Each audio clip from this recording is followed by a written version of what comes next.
Proverbs 21:20 encourages us to save. It says the wise man saves for the future, but the foolish man spends whatever he gets. Unfortunately, many people aren't savers. Their piggy bank looks like this. Well, the best way to save is to make it a priority. When you receive income, the first money you spend should be a gift to the Lord. The second should go to savings. If you save immediately, you're going to save more. We recommend saving at least 10% of your income. Now, I realize this may not be possible for you right now, but begin the habit of savings, even if it's only a little bit each month. The Lord tells us something that's really important. He tells us to balance our saving and investing with giving. Jesus said this, "For where your treasure is, there will your heart be also." So follow with me. If we focus just on piling up our savings and investments, they're going to pull on our heart like gravity. Our affection will be drawn toward them and away from Christ. So you got to give as well as save. Now, when it comes to investing, the key principle is to spend less than you earn and invest the surplus. In other words, be a steady plotter. I just love what Proverbs 21:5 tells us. Steady plotting brings prosperity. Hasty speculation, well, it brings poverty. One of the biggest benefits of growing your assets by steady plotting is it allows time for your character and your relationship with Christ to mature. You're in a much better place spiritually to handle more resources wisely. But that just doesn't happen when a person gambles. Your character's not developed. And unfortunately, as you know, gambling is just sweeping our country. Listen to this. The average member at church gives $20 a year to global missions. Let me say that again.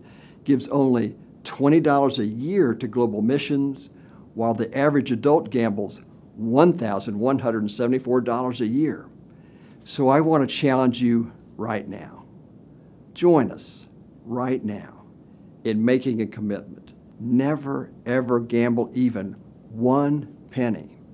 We shouldn't expose ourselves to the risk of becoming compulsive gamblers, nor should we support an industry that enslaves so many people.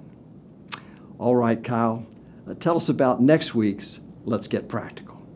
Next week, you'll continue tracking your income and spending and keep on tweaking it to save money wherever you can. Remember, you want to create as much margin as possible so you can get out of debt quicker, save more, and give more. You'll also complete a crisis budget. We've discovered the best time to prepare a budget for a crisis is before one happens because you aren't under stress. So review your budget and ask yourself, what cuts would I make if I had to? Try reducing your spending by at least 10 or 20% just in case. And finally, you'll begin organizing your estate.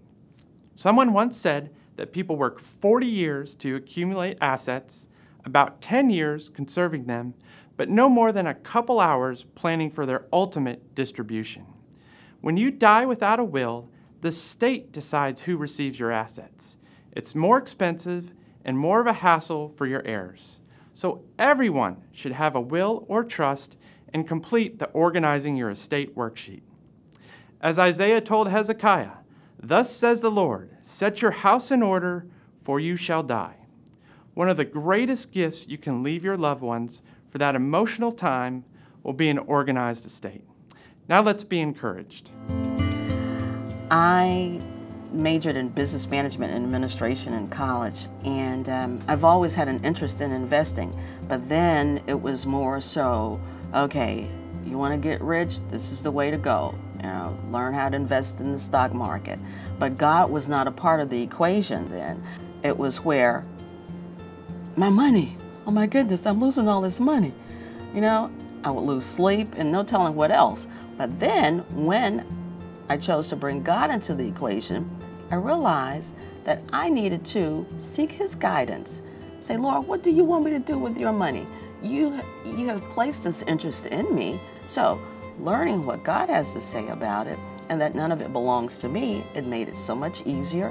And therefore, when I do invest, I'm always saying, again, God, what do you want me to do with your money? I'm not anxious about it, but I just continue to study, and He will certainly speak to me when, in either way, either to not or either to invest.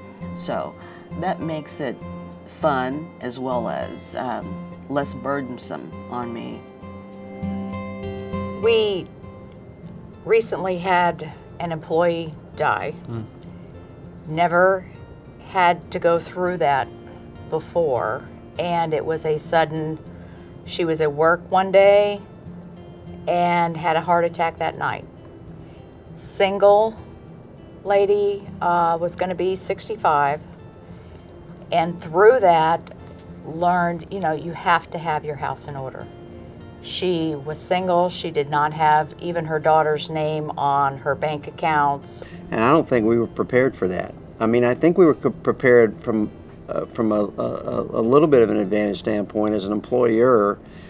And, you know, we did some things right. Years ago also for her, we helped implement some long-term planning for her, like a retirement package. And so there were two parts to that, a 401k and also a defined benefit plan, which we were able to contribute on her behalf. So nothing could ever replace her life and the relationship, but we could help. Thanks so much for sharing.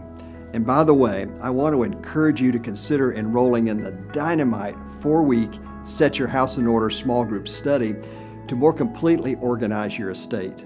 Just log on to compass1.org and click on Small Group Studies to learn more about it.